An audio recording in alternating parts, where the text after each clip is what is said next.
Le 25 décembre 1920 s'ouvre à Tours le 18e congrès du Parti socialiste français, la SFIO. La question de l'adhésion à la Troisième internationale communiste fondée par Lénine après la révolution bolchevique divise les militants. Au bout de 4 jours de débats passionnés, une large majorité se prononce finalement pour l'adhésion.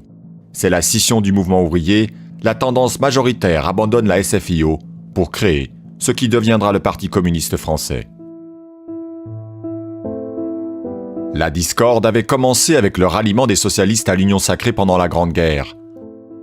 La révolution russe et la prise de pouvoir des bolcheviks à Moscou approfondissent les divisions, la défaite électorale de la gauche en 1919 et l'échec syndical des grandes grèves de 1920 conduisent à la rupture. Une majorité de militants se tourne vers le bolchevisme et place leur espoir dans la révolution mondiale.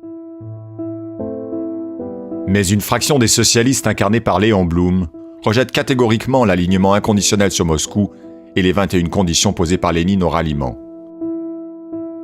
La scission est inévitable, les 3/4 des militants quittent la SFIO, emportant dans leur bagage le journal L'Humanité qui deviendra l'organe officiel des communistes.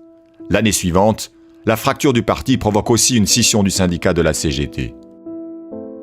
Mais avec l'échec de la Révolution mondiale, la SFIO reste l'organisation dominante du mouvement ouvrier français dans les années 30. Le Parti communiste ne lui ravit cette place qu'au sortir de la Seconde Guerre mondiale, auréolé par son rôle dans la résistance. Avec plus d'1/4 des suffrages, il devient le premier parti de France et pendant 3 décennies, il est un acteur majoritaire de la gauche.